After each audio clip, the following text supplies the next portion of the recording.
Iran पर Trump का final ultimatum. राष्ट्रपति डोनाल्ड ट्रंप ने कहा है कि वह ईरान पर सीमित सैन्य हमले के लिए तैयार हैं। समय सीमा खत्म होने में अब केवल कुछ ही शेष है। भारत अमेरिका पीनक्स सिलिका समझौता। भारत आधिकारिक तौर पर वैश्विक सेमीकंडक्टर और एआई सप्लाई चेन गठबंधन में शामिल हो गया है। राहुल गांधी का martial art war. Rahul Gandhi ने संसद में पीएम मोदी पर निशाना साधते हुए कहा कि सरकार अंतर्राष्ट्रीय दबाव में जिu-जित्सु की ग्रिप में फंसी है। एआई समिट का समापन। भारत मंडपम में 6 दिनों तक चला मेगा एआई इवेंट रिकॉर्ड निवेश के वादों के साथ कल रात संपन्न हुआ। सोने की कीमतों में उछाल। वैश्विक तनाव के कारण दिल्ली में 24 कैरेट सोने की कीमत 15,845 रुपए प्रति ग्राम के नए स्तर पर पहुंच गई। राहुल गांधी की कानूनी घेराबंदी। भिवंडी कोर्ट में पेशी के बाद बीजेपी अब संसद में राहुल गांधी के खिलाफ विशेषाधिकार हनन प्रस्ताव लाने की तैयारी में है। Indonesia trade deal. राष्ट्रपति ट्रंप और इंडोनेशियाई राष्ट्रपति के बीच हुए समझौते का असर भारतीय कृषि निर्यात पर पड़ी डीडीएचने की संभावना। बजट सत्र। उत्तर प्रदेश विधानसभा में बजट पर चर्चा जारी। विपक्ष ने बेरोजगारी और किसानों के मुद्दे पर सरकार को घेरा। वॉशिंगटन के बोर्ड ऑफ पीस ने गाजा में तत्काल मानवीय सहायता गलियारा खोलने का प्रस्ताव रखा है। शेयर बाजार का हाल। युद्ध की आशंका और वैश्विक अनिश्चितता के चलते आज सुबह सेंसेक्स और निफ्टी में गिरावट देखी। चीन की आर्थिक चेतावनी। वैश्विक रेटिंग एजेंसियों ने चीन की जीडीपी ग्रोथ रेट और गिरने का अनुमान जताया है। मातृभाषा दिवस समारोह।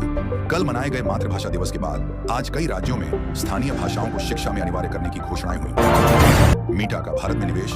मार्क जुकरबर्ग ने भारत के ग्रामीण क्षेत्रों में एआई इंफ्रास्ट्रक्चर विकसित करने के लिए 40,000 करोड़ रुपए के निवेश का रोडमैप। सस्ता एआई कंप्यूटिंग।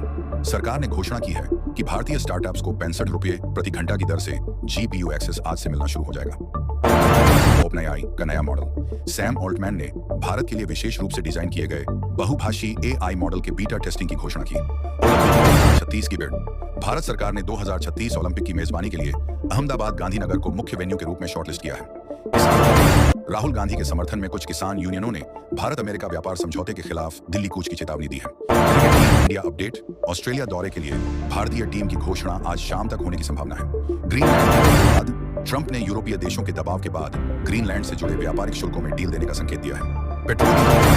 अंतरराष्ट्रीय बाजार में कच्चे तेल की कीमतों में अस्थिरता के बावजूद भारत में कीमतें आज स्थिर बनी हुई हैं। इसरो नया मिशन। इसरो ने अगले महीने चंद्रमा के दक्षिणी ध्रुव पर एक और शोध रोवर भेजने की तैयारी पूरी की। दिल्ली प्रदूषण अपडेट।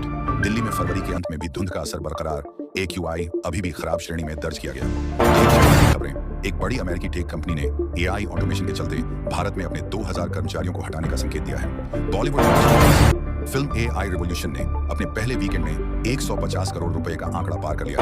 सीताराम येचुरी मेमोरियल। दिल्ली में विपक्षी दलों ने एक साथ मिलकर पूर्व दिग्गज नेता को श्रद्धांजलि दी, जिसे शक्ति प्रदर्शन के रूप में देखा जा रहा है।